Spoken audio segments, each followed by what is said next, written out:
First of all, I want to make this clear that this video is just an opinion piece. Everything expressed here is based on my own views, interpretations and analysis of publicly available information. It should not be presented as fact, nor is it intended to make any definitive claims about any individual. Viewers should treat this as a commentary, not an assertion of proven truth. Basically, Fabrizio, please don't sue me. Fabrizio Romano is arguably football's and maybe even all of sport's most highly regarded journalist. He doesn't just break transfer stories, he's the first to report on managerial appointments, club ownership changes and many more. In basketball terms, the closest comparison would be Adrian Wojnarowski, someone seen as the most important and reliable voices in the game. But recently, more and more people are starting to wonder if Fabrizio Romano is as unbiased as we once thought. It's becoming increasingly clear that agents feed him stories to push certain narratives in the press. And while to be fair, there's nothing inherently wrong with that, it's how the game works. But when these stories are tied to a player and an agent is actively trying to sell, say for example Victor Gyökeres at Sporting, yes, I'm still very salty about how that transfer went down, you start to notice certain patterns, especially when it comes to specific clubs and agents. Like I said in the intro, this is just my opinion, but in this video we're going to explore whether Fabrizio Romano should still be considered one of footballers' most reliable journalists, or if he's become something else entirely. Now, it's important to add some clarity. Fabrizio Romano started in the football business at 17 years of age, and started with nothing, but became a top voice in football through sheer hard work and determination alone.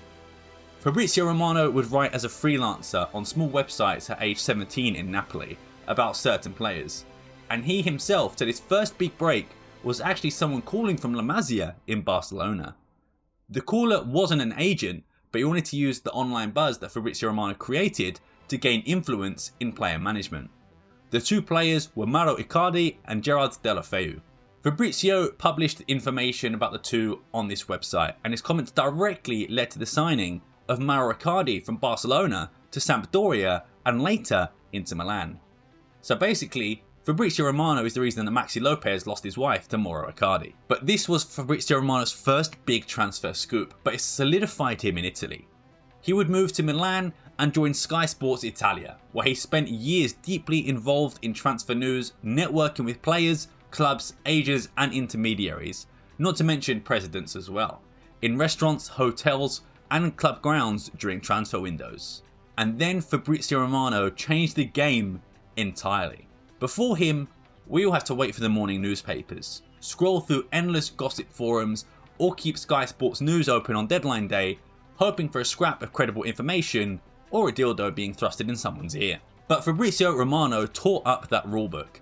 He brought the transfer market to social media, and especially Twitter, now known as X, and it made that impact immediate. He created his account on July 2011, and in the footballing space, he was the first to really understand the true power of Twitter's platform. He tapped into our natural instinct to refresh our feeds every few seconds, dropping exclusive stories that 99% of the time actually came true. And it's due to that credibility, he has amassed over 25 million followers at the time of recording. Some of the biggest stories that he's broke have been Messi to Inter Miami, which got over 500,000 likes and 52 million interactions. But he actually called his most special transfer and transformative exclusive is when Bruno Fernandes went to Manchester United.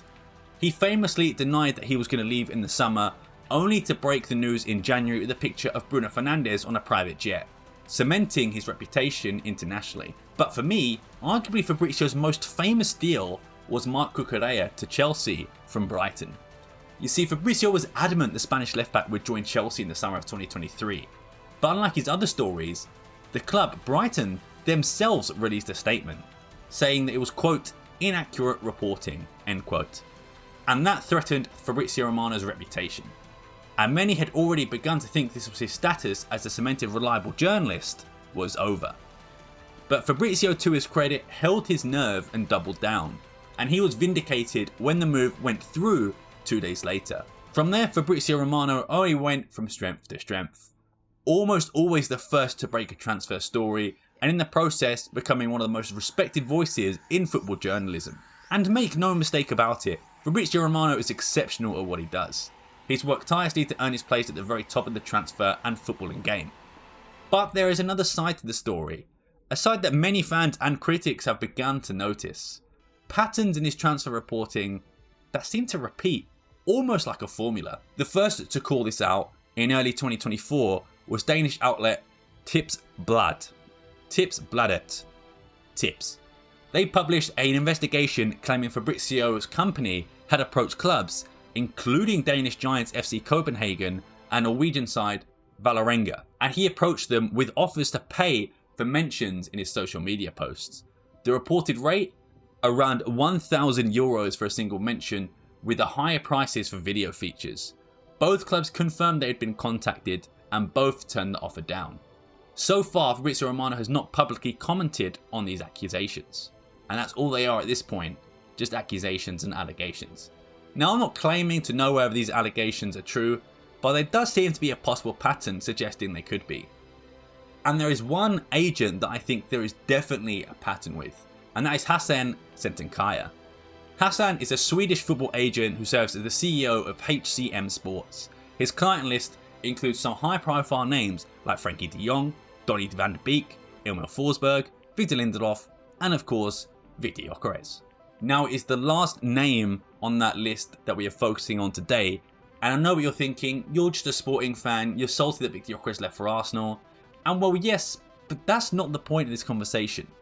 Of course, if you followed the saga, which dominated the whole transfer window, it was reported that there was a gentleman's agreement between Hasan Cetinkaya, Sporting President Fabrizio Romano, and Sporting Director at the time Hugo Viana before he moved to Manchester City. And I'm sure you're aware of this whole story right now, but it's alleged this gentleman's agreement was to allow the Swedish player to leave for a price of €60 million. If he stayed for an extra season to win Sporting a back-to-back league title. But when Arsenal came knocking in the summer with a bid of €60 million according to Romano, Sporting rejected it, allegedly breaking that gentleman's agreement between the Sporting president and the Swedish striker's agent. From June 1st to August 11th, Fabrizio Romano mentioned Victor Gyökeres in 47 posts. In those tweets, he referred to the broken gentleman's pact in Victor Gyökeres' transfer 3 times, emphasizing the player's sense of betrayal due to their refusal to honour the agreed €65 million exit fee. Now, an unbiased journalist of course would report both sides of the story. Federico Varandas came out in a public statement and said that Sporting never actually received any offer for the Swedish striker, and that there was actually no gentleman's agreement with the price set. The only thing that was agreed was that Victor Gyökeres could leave at the end of the season, but the values were never defined. But Fabrizio Romano never tweeted this side of the story. In fact, in all those 47 posts about Victor Gyökeres, the quotes from Federico Varandas were never mentioned once. And I will let you do the maths. If there was 3 people in that room at the time, one of them no longer works for Sporting, which leaves the agent and the president. And if it is just one word against another, why would Fabrizio Romano take a side in the story? Maybe perhaps Hugo Viana was the one who leaked it to Fabrizio Romano, or Cetinkaya was using Fabrizio Romano to push a narrative.